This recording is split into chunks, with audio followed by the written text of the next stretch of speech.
시간이 되었습니다. 주일인데요. 우리 거룩하신 주님 함께 바라보면서 예배의 자리로 나아가겠습니다.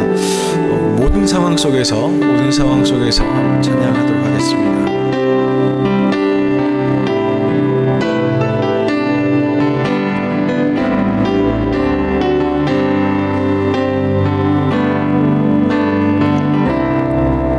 모든 상황 속에서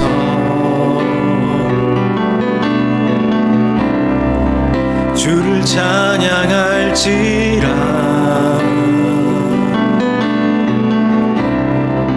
주는 너의 큰 상급,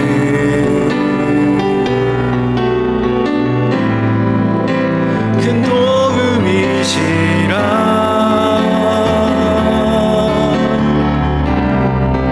주의 얼굴 구할 때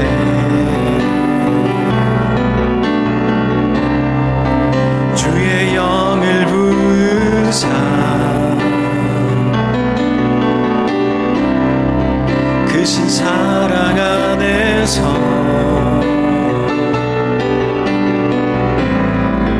주를 보게 하소서.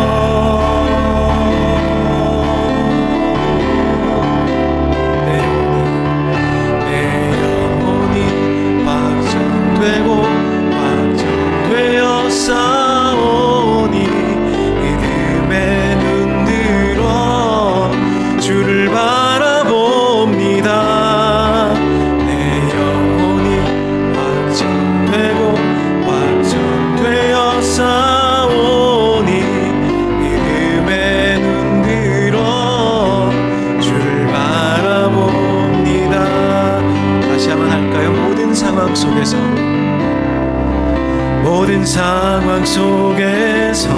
주를 찬양할지라.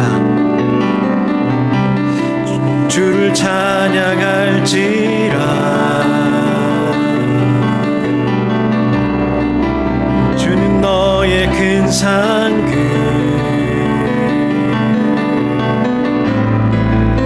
큰 도움이시라.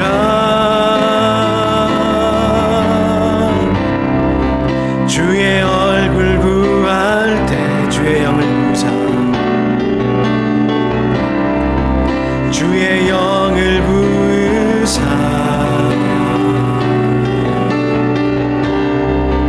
크신 사랑 안에서 주를 보게 하소서.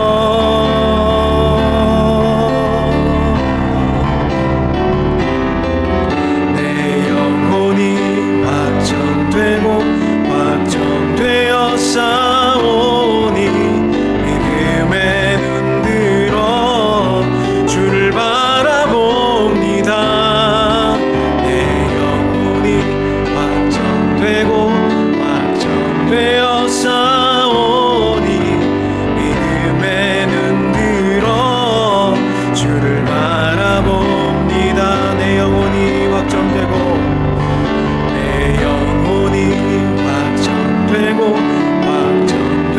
싸우니 믿음에 눈들어 주를 바라봅니다. 내 영혼이 확정되어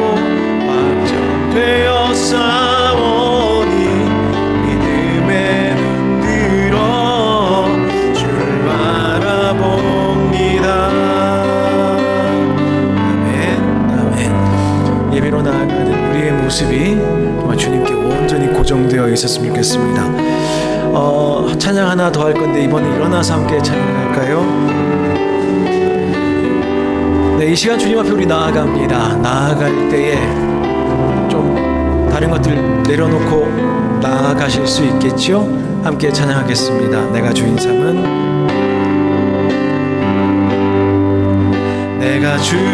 삼은 모든 것 내려놓고 내 주 대신 주 앞에 나가 내가 사랑했던 모든 것 내려놓고 주님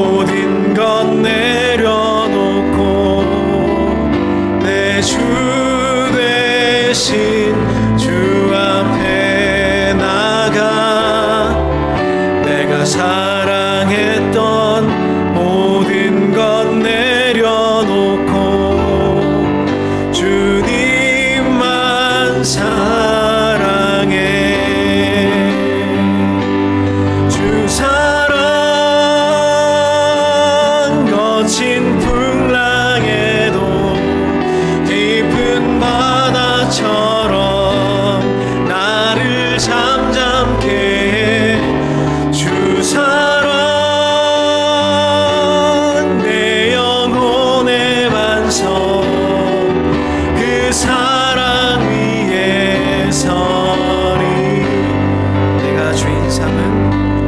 내가 주인 삼은 모든 것 내려놓고 내 주 대신 주 앞에 나가 내가 사랑했던 모든 것 내려놓고 주님만 사랑해.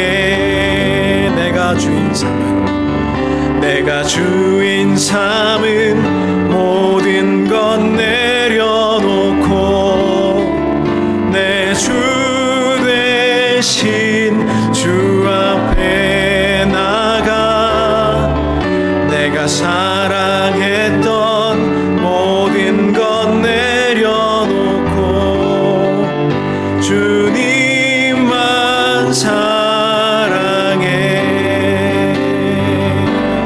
주 사랑 거친 풍랑에도 깊은 바다처럼 나를 잠잠케 해. 주 사랑 내 영혼의 반석 그 사랑 위에 서리. 주 사랑 거친 풍랑에도 깊은 바다처럼 나를 잠잠케 해. 주 사랑 내 영혼의 반석 그 사랑 위에 서리. 아멘. 우리의 예배는 오직 주님께 달려 있습니다. 주님의 반석 위에 우리 함께 나아가도록 하겠습니다.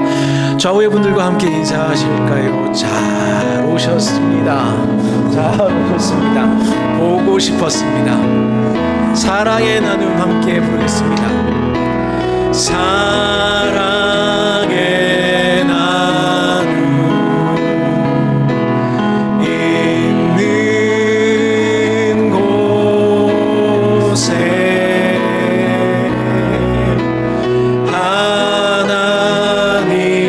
하나님께서 계시도다.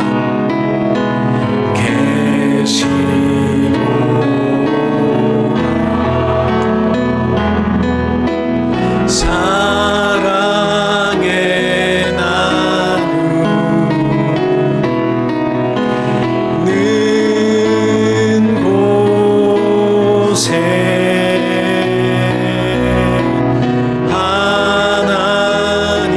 하나님께서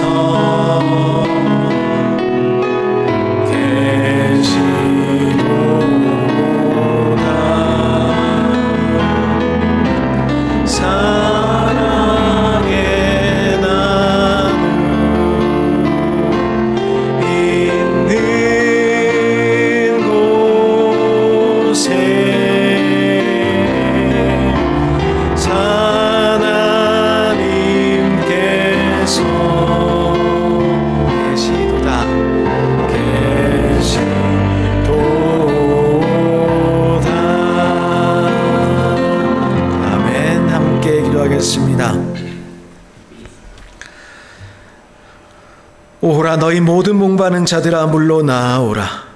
돈 없는 자도 오라. 너희는 와서 사 먹되 돈 없이 값 없이 와서 포도주와 젖을 사라. 너희가 어찌하여 양식이 아닌 것을 위하여 은을 달아주며 배부르게 하지 못할 것을 위하여 수고하느냐. 내게 듣고 들을지어다. 그리하면 너희가 좋은 것을 먹을 것이며 너희 자신들이 기름진 것으로 즐거움을 얻으리라. 아멘. 우리 모든 성도들을 사랑하시는 주님, 이 시간 주님을 향한 갈망으로 예배의 자리로 나아갑니다. 주님의 은혜로 우리를 흡족히 먹이시고 이 예배 가운데에 우리에게 참된 양식으로 베풀어 주시옵소서. 그리하여 이 세상 살아가는 모든 길 위에서 주님의 영광만 드러낼 수 있도록 이 예배를 통하여 역사하여 주옵소서. 예수님의 이름으로 기도하옵나이다. 아멘. 찬송가 287장 함께 찬양하겠습니다.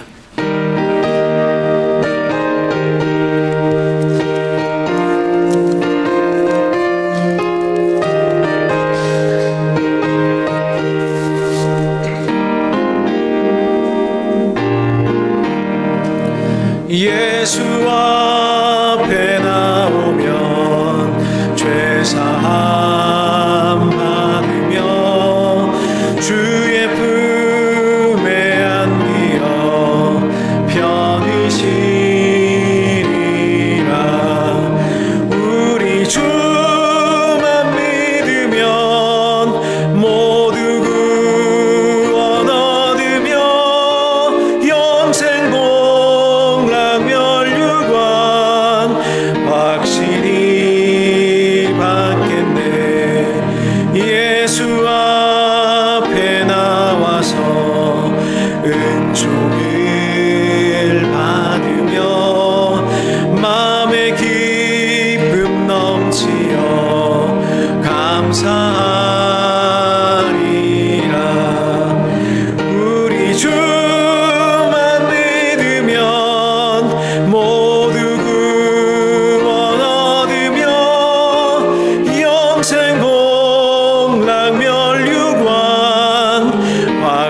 확실히 받겠네. 예수 앞에 설 때에 긴 옷을 입으며 밝고 빛난 내 집에 길이 살리라. 우리 주만 믿으면 모두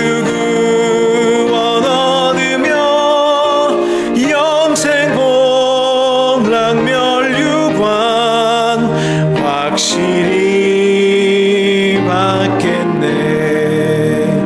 아멘. 교동문 41번입니다.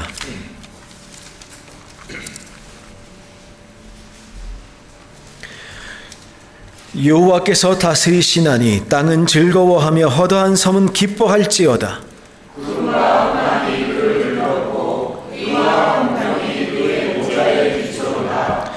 불이 그의 앞에서 나와 사방의 대적들을 불사르시는도다.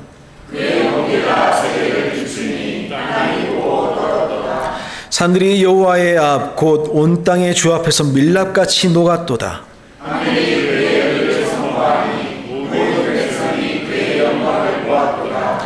조각한 신상을 섬기며 허무한 것으로 자랑하는 자는 다 수치를 당할 것이라.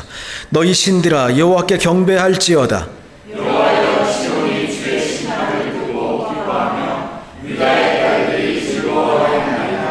여호와여 주는 온 땅 위에 지존하시고 모든 신들보다 위에 계시니이다.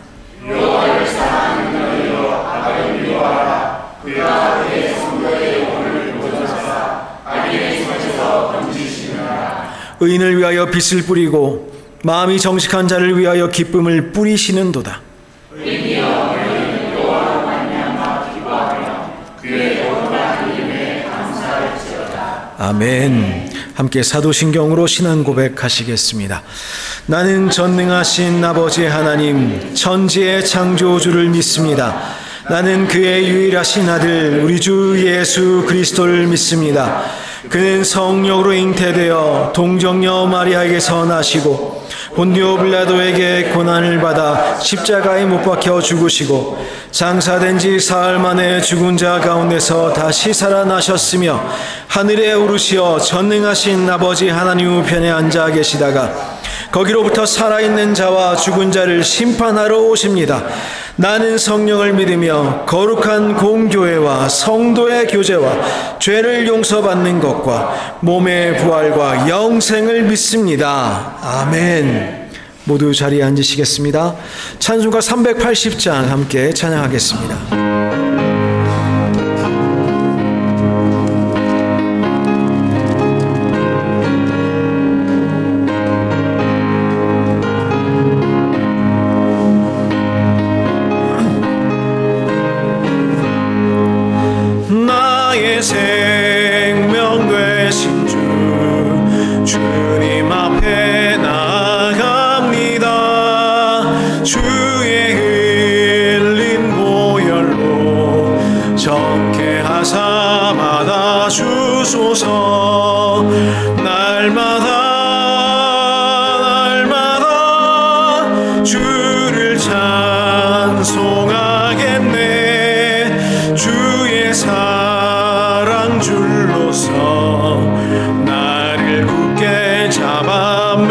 매소서.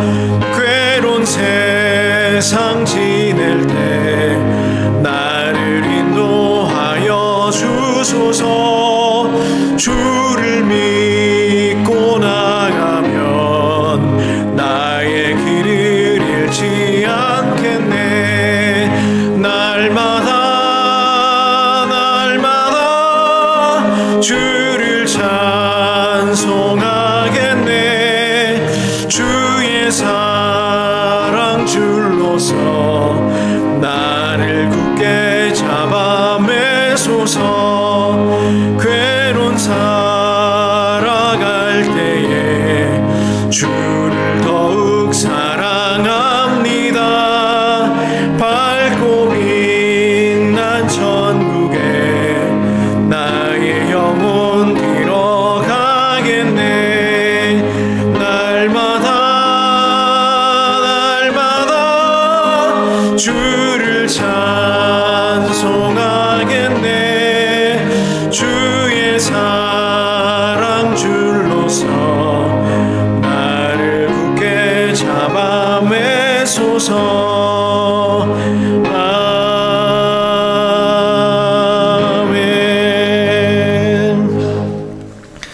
배상철 집사님 기도하여 주시겠습니다.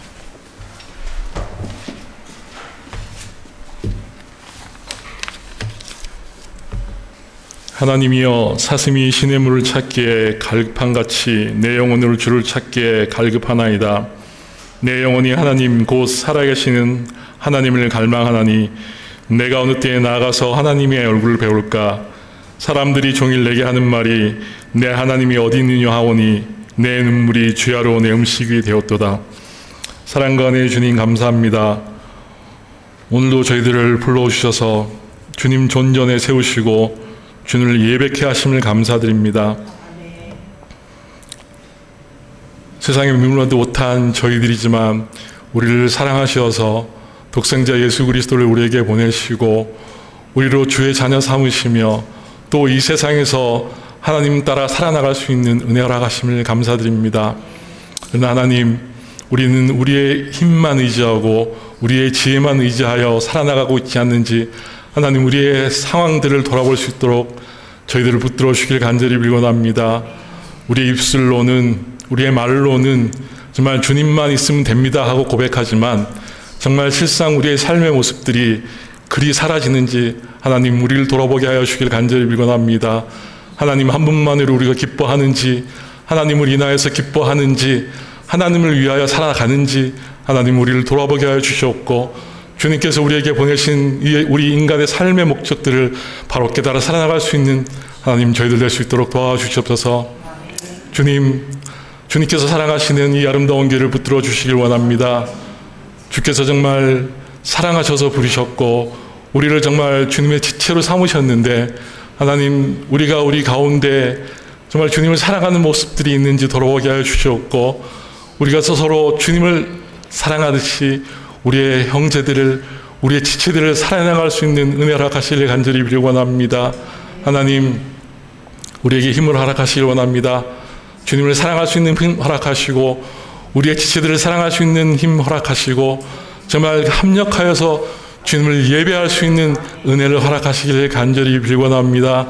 우리에게 필요한 것들이 무엇인지 돌아볼 때 하나님, 세상의 부와 귀도 중요하지만 우리가 주님 없이는 살 수 없다는 그 마음들을 허락하셔서 주님 앞에 우리의 모든 것들을 내어놓고 매달릴 수 있는 하나님 믿음 허락하시길 간절히 빌기 원합니다. 우리 힘으로 할 수 없습니다. 하나님 은혜 허락하여 주시옵소서.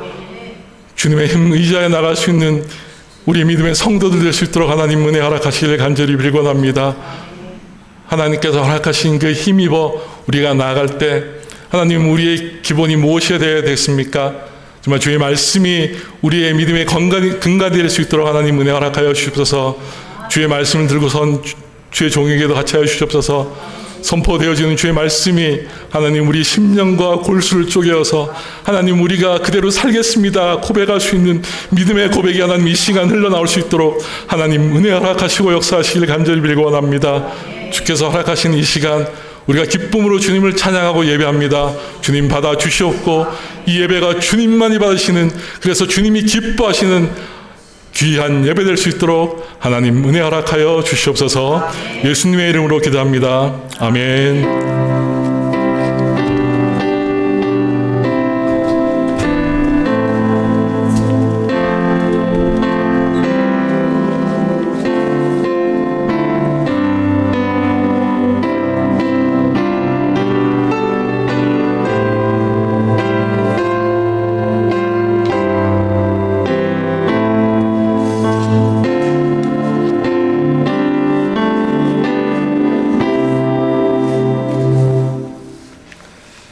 이 시간에 함께 봉헌하겠습니다. 내게 있는 향유옥합 함께 부르시겠습니다.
믿는 자들로 말씀의 능력 안에서 살아내게 하소서.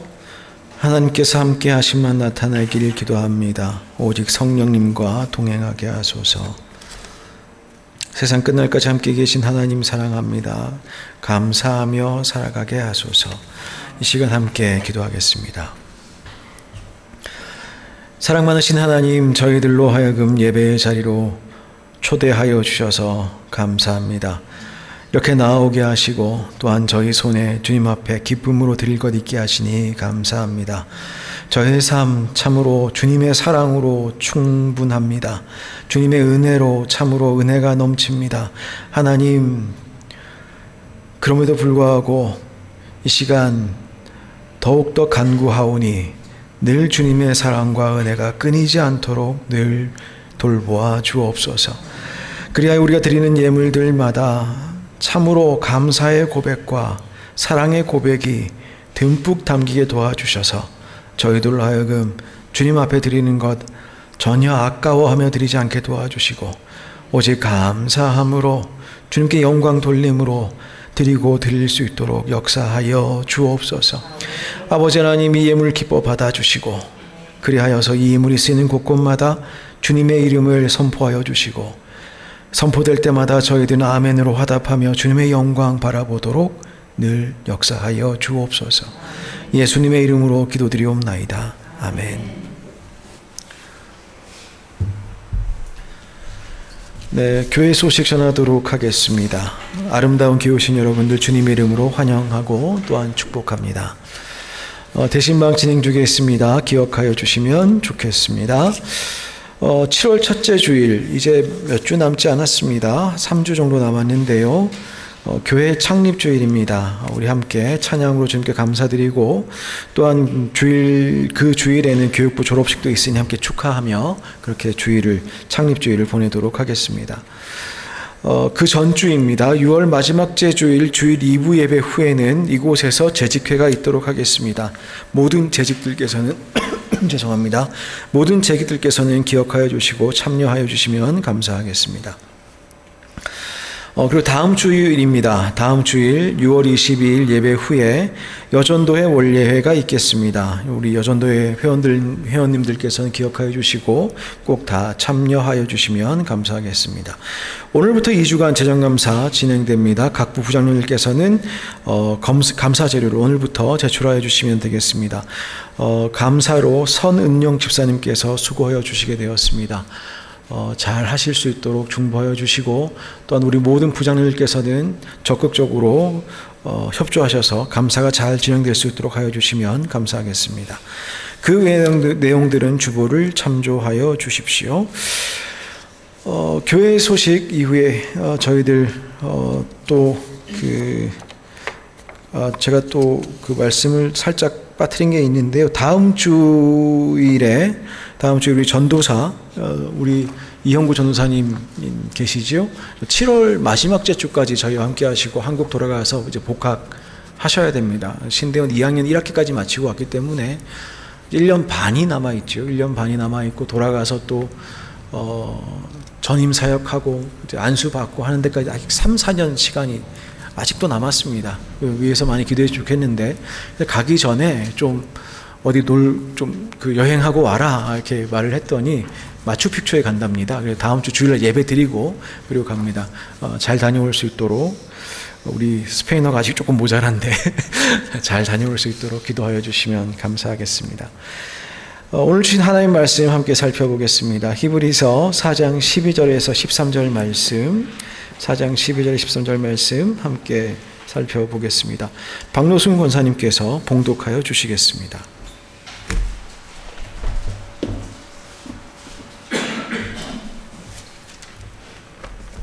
하나님 말씀 봉독해 올리도록 하겠습니다.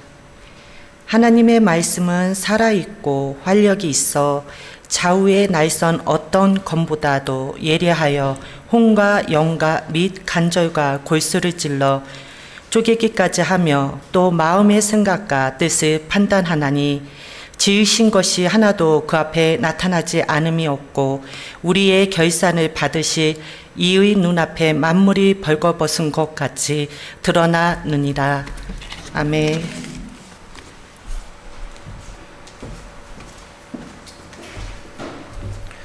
함께 기도하겠습니다. 사랑의 하나님 감사합니다. 이 아침에 주님의 말씀으로 저희들을 새롭게 하여 주옵소서. 오직 주님의 말씀을 기억하고 또 기대하며 기다립니다. 주님 말씀하여 주옵소서. 예수님의 이름으로 기도드렸습니다. 아멘. 한 주간 잘 지내셨습니까? 평안하셨는지요? 오늘 저희들 또 예배로 모이게 되었습니다. 6월 세 번째 주일이고 또 경우에 따라서는 교회들마다 좀 다른데, 지난주에 저희들 성령 강림주일을 보냈는데요. 오늘은 교회 절기로 마냥 따지자면 3일체 주일로 지키는 장로교회는 대체로 그렇습니다. 그렇게 보내는 주간이기도 합니다. 우리와 늘 함께 하시는 우리 하나님을 기뻐하시며 오늘도 예배 가운데 나아가시면 좋겠습니다. 벌써 6월하고도 세 번째 주입니다. 그러니까 2025년 시작하고도 절반이 지났습니다. 절반이 지났고 또 이제 절반, 7월 첫째 주 저희들 창립주일 보내고 나면 또 새로운 하반기를 보내게 되는데, 한 번쯤 저희들 이제 반성의 시간을 좀 보낼 때가 오지 않았나라는 생각을 합니다.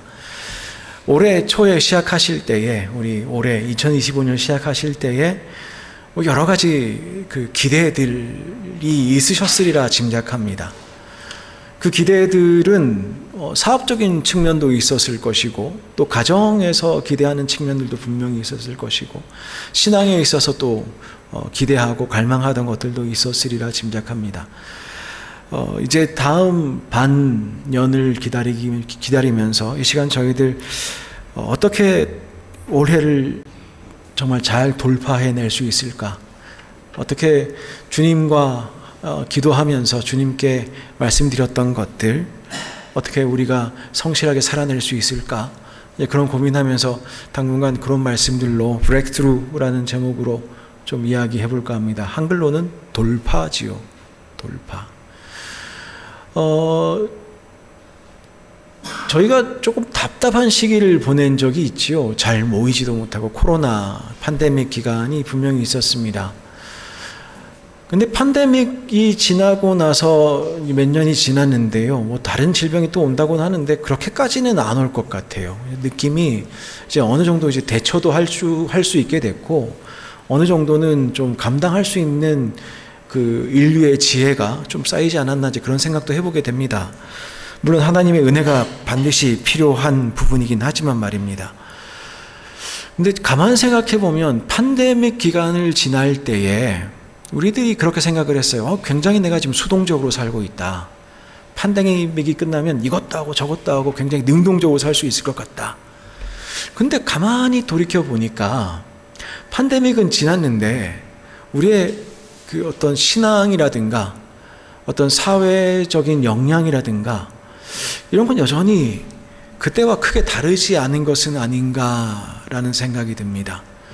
뭘 하려고 해도 조금 주저하게 되고 조금 두려움이 있고 그런 부분들이 조금씩은 느껴지는 것 같습니다. 그게 꼭 우리만의 이야기가 아니라 사회 전반적으로 그런 것 같습니다.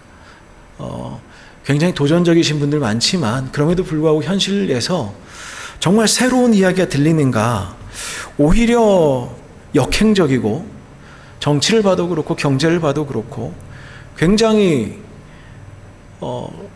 거룩하지 않고 올바르지 않은 선택들이 세상에서도 계속 반복되는 것을 봅니다.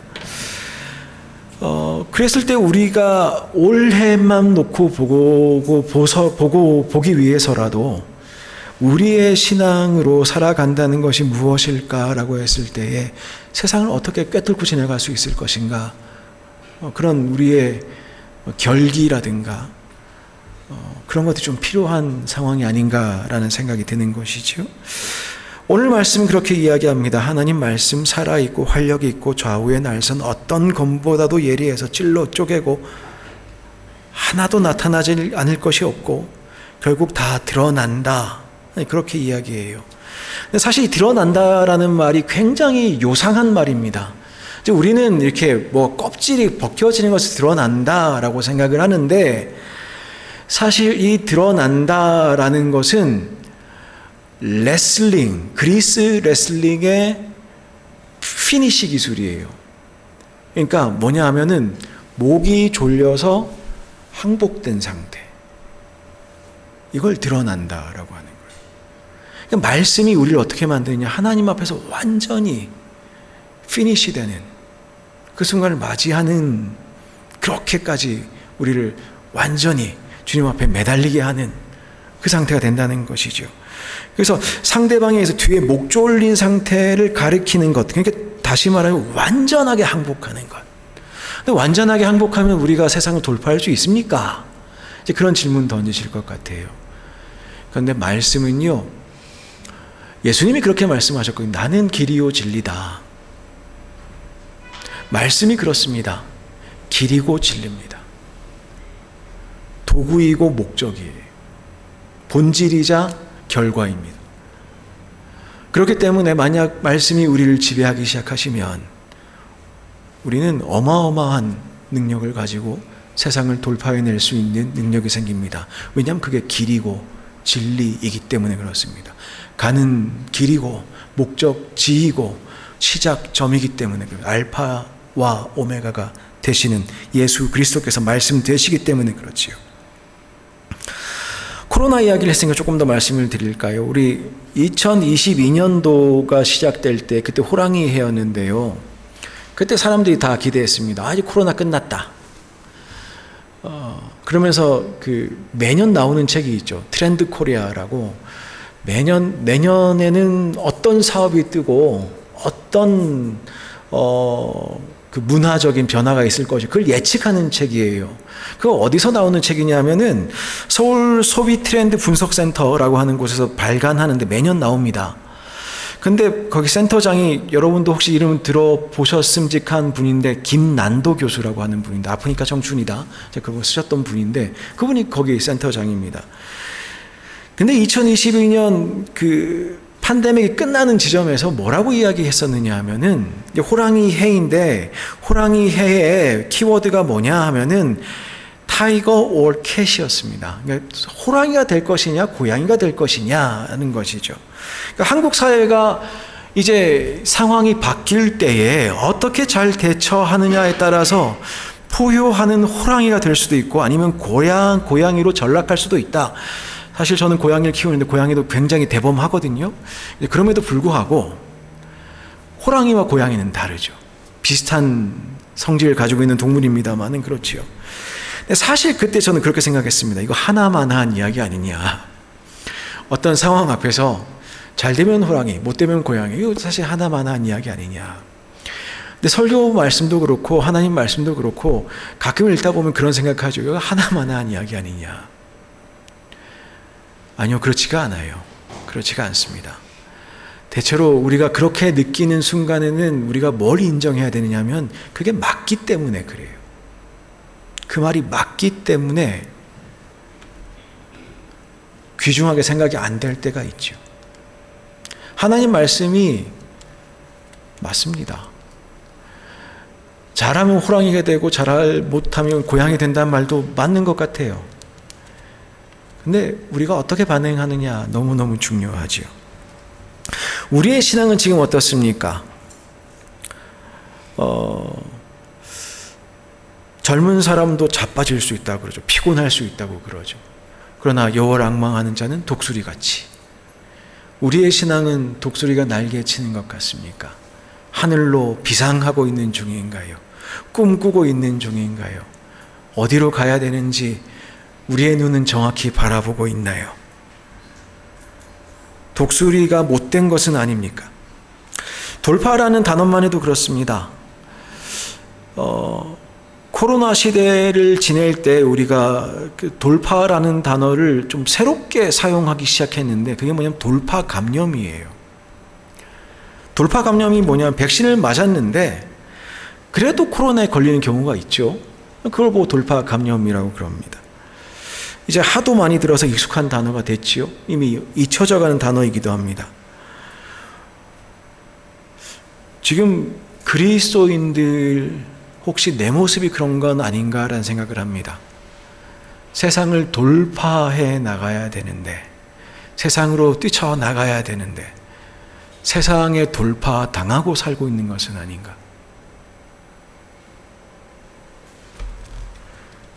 그럼 우리는 무엇으로 살아야 하는가라는 것이죠. 도구이자 본질인 것에 다시 한번 주목했으면 좋겠습니다. 그래서 브렉스루 돌파라고 해서 첫 번째 키워드는 오늘 말씀으로 한번 나눠볼까 합니다. 오늘 말씀이 이렇다고 그래요. 살아있고 활력이 있고 검보다도 예리하다. 검이 뭐죠? 검과 도의 차이를 다들 아시지요. 검도 검이라는 것은 양쪽에 날이 있는 겁니다. 도라는 것은 한쪽에만 날이 있는 거지요. 뭐 식도, 과도도 돕니다. 한쪽에만 날이 있으니까요. 그래서 쓰면 됩니다. 썰어서 쓰는 겁니다. 도라는 것은 양쪽에, 검이라는 것은 양쪽에 날이 있죠. 줄로 찌르는 데 씁니다. 찌르고 쪼개는 데 씁니다. 그걸 보고 검이라고 그럽니다. 단검, 장검, 휘두르기도 하지만 찌르기도 하는 것이죠. 근데 말씀이 그렇다고 그래요. 말씀이 어떠냐? 깊숙이 쭉 밀려 들어온다는 뜻이죠. 우리의 폐부 가운데, 우리 심령 가운데에 살아있고 꿈틀꿈틀하는 그 말씀이 우리 안에 쭉 들어오실 수 있다는 걸 의미합니다. 근데 말씀이 그렇게 들어오실 때에 그 말씀은 우리 검을 생각하면 굉장히 무섭지요? 그런데 우리를 살리는 놀라운 은혜를 저희들이 얻게 됩니다. 우선 첫 번째로 말씀에는 회개하는 능력이 있습니다. 너무너무 자주 들었던 말이죠. 말씀에는 회개하는 능력이 있습니다. 회개케 하는 능력이 있습니다. 불의의 길에서 돌이켜서 의의 길로, 사망의 길에서 돌이켜서 생명의 길로, 저주의 길에서 돌이켜 축복의 길로 돌이키는 것, 단적으로 말씀드리자면 회개입니다. 근데 사실 우리의 마음대로 회개가 그렇게 잘 되는 것은 아니지요. 우리가 운전하다가도 유턴을 하려면요, 쉽지가 않습니다. 여기 가운데 인수렌대 길만 봐도 가다가 중간에 만약 버스 전용 차선이 있으면, 저 메트로 있으면 그 유턴 어떻게 합니까? 못하죠. 못합니다. 그냥 길 앞으로 달려가게만 만든 길에선 저희들 유턴하기 쉽지 않아요. 근데 우리가 그 인생 그렇게 살거든요. 유턴을 운전하면서 유턴을 하려도 지정된 차선에 들어가서 일단 멈췄다가 방향을 바꿔서 돌아가야 되는 것이죠. 쉽지 않습니다. 그렇게 사람들은 그냥 내버려 두라고 하는 경우가 많습니다. 그냥 살던 대로 죽겠다고 그럽니다. 왜 그러느냐? 일단 방향이 틀렸다는 걸 인정할 수가 없어요. 그게 회개인데, 말씀에 찔리지 않으면 내가 틀렸다는 게 인정이 안 됩니다. 다시 말하면 나 자신의 죄인됨을 인정할 수가 없습니다. 말씀이 아니고서는요. 성경은 모든 사람은 죄인이라고 단언합니다. 사법적, 공법적 이런 것 따지는 게 아니라 하나님 앞에서 죄인이란 말입니다. 그러므로 하나님의 말씀이 찔러 쪼개는 1차적인 대상은 바로 우리가 되어야 합니다. 우리의 심령이 되어야 되고, 우리의 마음이 되어야 되고, 우리의 생각이 되어야 되고, 우리의 본질, 우리의 안에 있는 영혼이 찔러 쪼개져야 됩니다.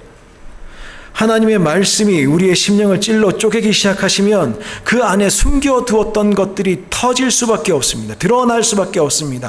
하나님 앞에 항복할 수밖에 없습니다.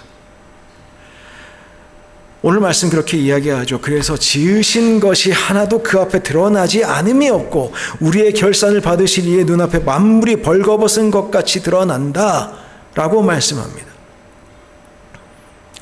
말씀은 우리로 하여금 돌이키게 합니다. 우리가 지금 살고 있는 삶의 모습을 다시 한번 바라보게 합니다. 마음이 아파요. 힘들어요. 그런데 그게 필요합니다. 내가 지금 2025년 그대로 계속 가도 괜찮은가? 돌이켜야 될 부분은 없는가? 그 기준은 어디에 있는가? 말씀에 있다는 것이에요. 말씀이 그 능력 줍니다. 말씀이 돌이키게 합니다. 그때 우리는 세상을 돌파해낼 수 있게 됩니다. 말씀으로 내 죄가 깨달아지면 어떻게 됩니까?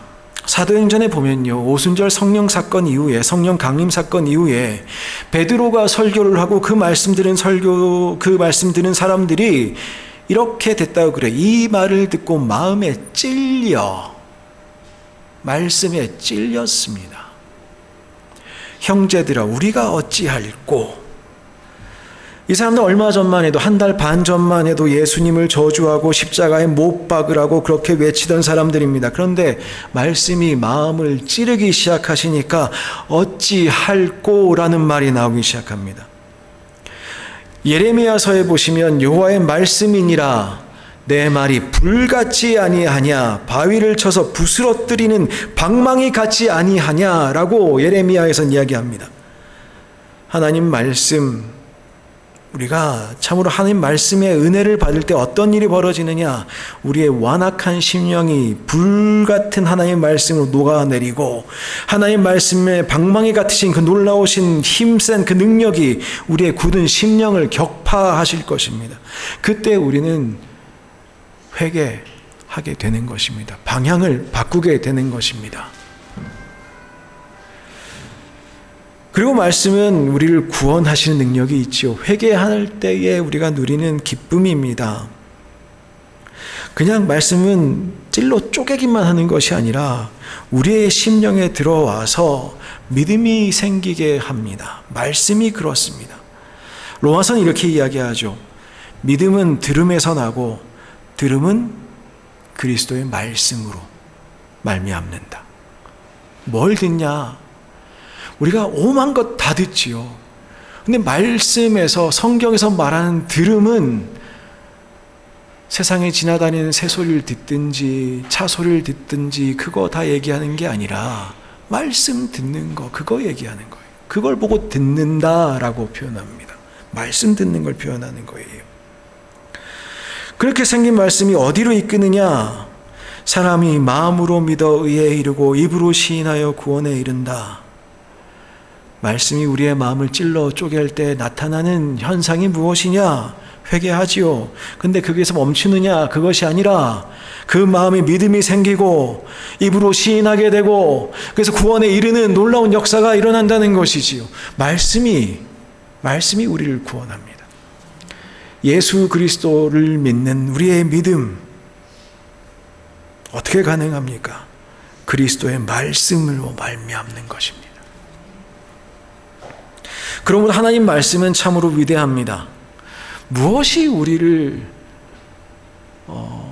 어찌할꼬라고 생각하게 하는 것입니까?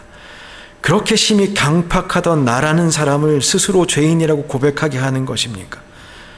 이 세상에 무엇이 나로 하여금 회개하고 구원으로 이끌 수 있겠습니까?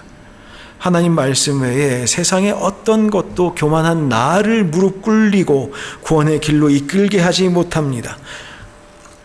로마서는 분명히 이야기하죠. 복음은 모든 믿는 자에게 구원을 주신 하나님의 능력이 된다. 그 능력에 힘입어 살 수 있게 됩니다. 그 말씀에는 생명의 능력이 있습니다. 네, 말씀 들었을 때에 그 말씀이 우리를 찔러 쪼갤 때에 우리가 심령이 녹아내릴 때에 회개하게 될 때에 우린 구원받게 되고 우리가 경험하는 놀라운 역사가 있는 게 바로 생명의 역사입니다. 오늘 보면은 하나님이 찔러 쪼갠다고 하기 전에 근본적으로 하나님 말씀은 살아있다, 활력이 있다라고 이야기합니다. 하나님 말씀에 생명이 있는 줄 믿으십니까? 하나님 말씀이 그렇게 살아 움직이던가요? 오늘 아침에 혹시 어제 아침에 아니면 그제 아침에 말씀 혹시 읽으셨습니까? 혹시 말씀이 꿈틀꿈틀 거리던가요? 살아있던가요? 활력이 있던가요? 아니면 죽어있던가요? 하나님 말씀은 살아있습니다. 하나님 말씀은 활력이 있습니다. 그래서 말씀이 있는 곳마다 생명의 역사가 일어납니다. 마가복음 5장에는 회당장 야이로라는 사람이 등장하지요. 당시 회당장은 회당을 관리하는 실질적인 지역사회의 대표자입니다. 존경받는 유지이자 그 동네에서 나름 학자로 인정받을 수 있는 사람이기도 합니다. 주목을 받는 사람이란 뜻입니다. 그런데 딸이 아파서 죽게 되자 체면불구하고 예수님 앞에 나왔습니다. 예수님 발 앞에 엎드립니다. 예수님께서는 이런 간절한 소원을 들으시고 어린 딸을 살려주시는데 뭐라고 하시느냐? 그 아이의 손을 잡고 이르시되 달리다굼 하시니 번역하면 곧 내가 내게 말하노니 소녀야 일어나라 하심이라. 소녀가 곧 일어나서 걸으니 나이가 12살이었다. 죽은 소녀가 언제 일어납니까? 주님 말씀하실 때에 그렇죠. 우리가 언제 살아납니까? 주님 말씀이 우리 안에 역사하실 때 그렇죠. 예전에 우리 어렸을 때 부르던 찬양 기억하시는지요? 예수님이 말씀하시니 물이 변하여 포도주 됐네. 바디메오가 눈을 떴다네.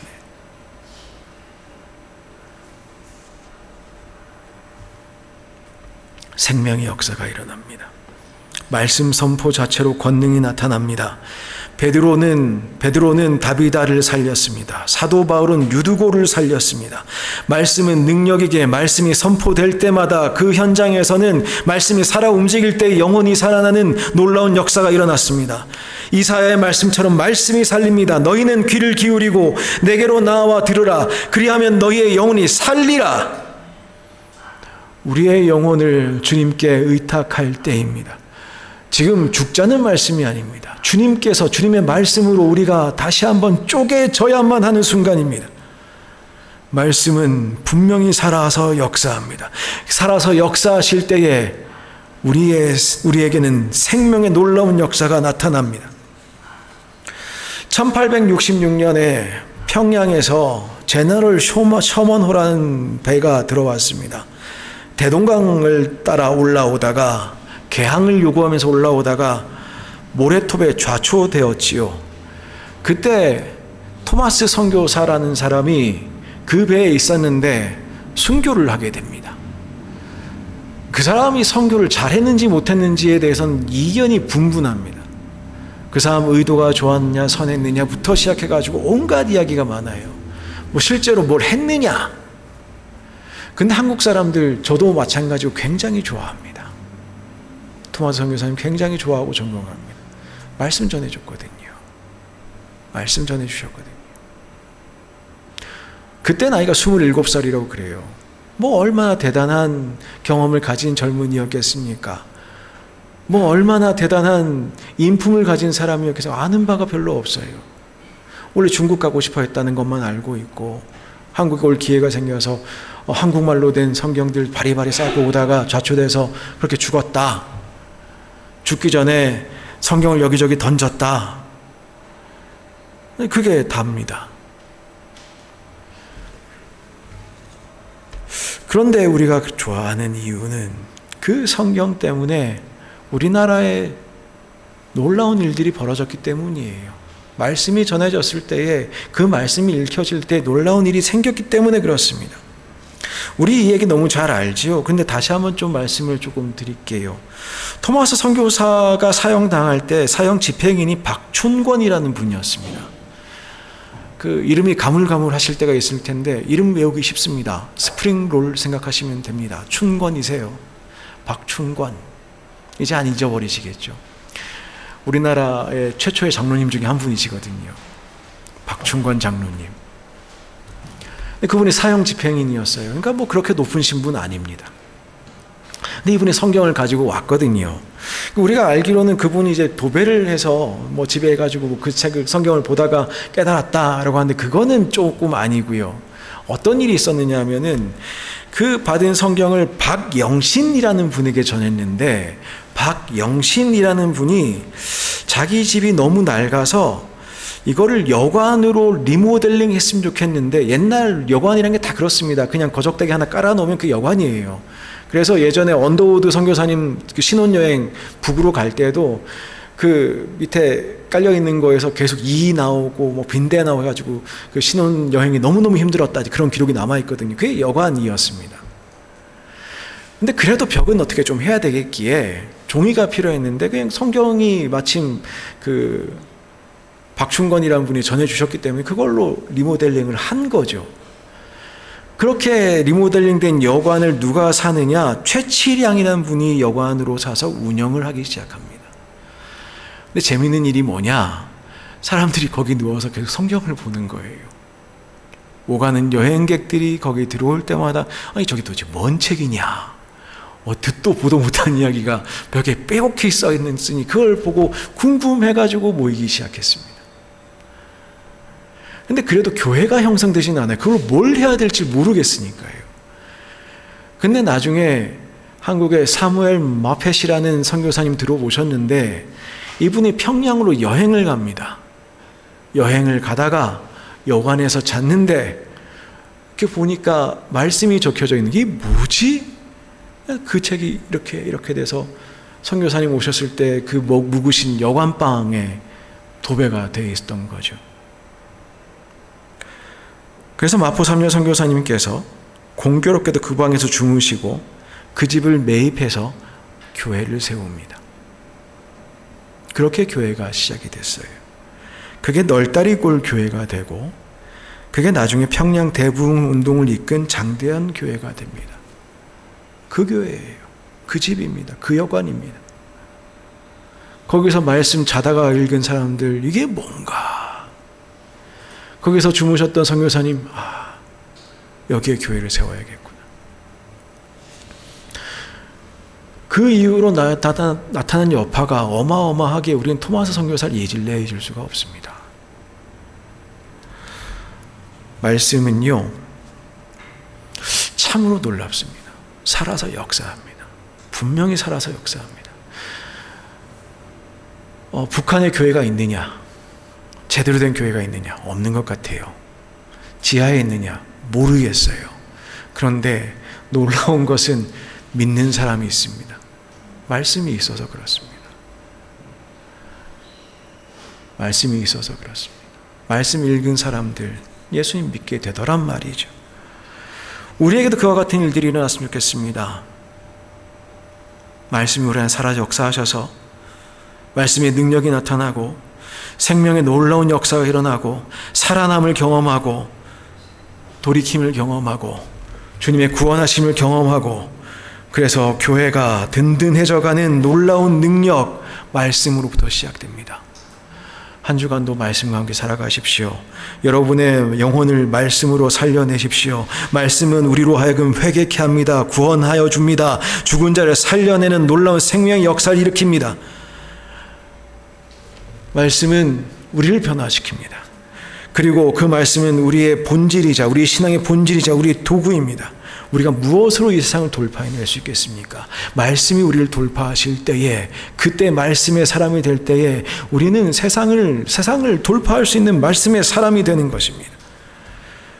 이 말씀 부여잡고 이번 한 주간도 살아가십시오. 세상이 말하는 대로 돌파당하고 살지 마시고 말씀을 굳게 붙들고 여러분의 앞에 있는 모든 어려움을 뚫어내고 살아가십시오. 빛으로 사십시오. 소금으로 사십시오. 말씀에 의지하실 때 하실 수 있습니다. 성령께서 도우실 것입니다. 기도하겠습니다. 하나님 감사합니다. 오늘도 우리 아름다운 교회를 예배로 불러주셔서 감사합니다. 이 시간 다시 한번 우리를 주님 손에 의탁합니다. 주의 말씀으로 우리를 새롭게 하여 주옵소서.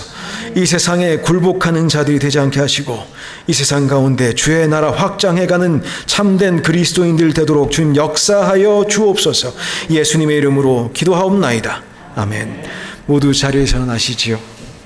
주의 말씀 앞에서 함께 찬양하겠습니다.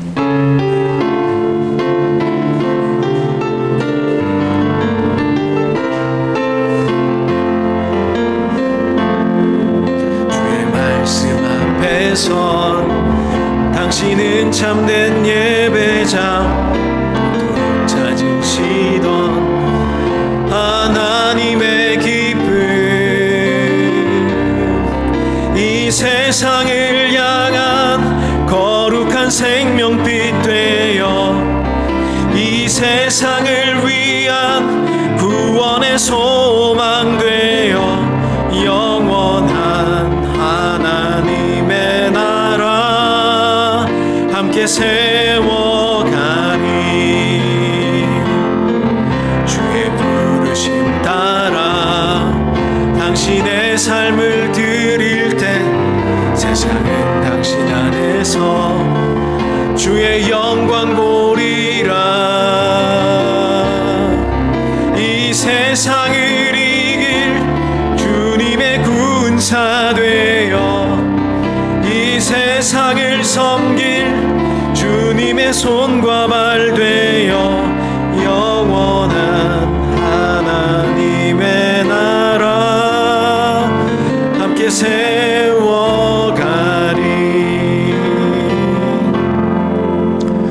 네, 이번 한 주간도 우리 세상으로 나가겠습니다. 세상으로 나가시는데 나가셔야지 세상이 여러분 안으로 들어와서는 되겠습니까? 우리 함께 세상으로 나아가십시다. 말씀 들고 나아가십시다. 주님께서 반드시 우리와 함께 하실 것입니다. 이제는 우리 주 예수 그리스도의 은혜와 하나님 아버지의 지극하신 사랑과 성령님의 친밀하신 교제가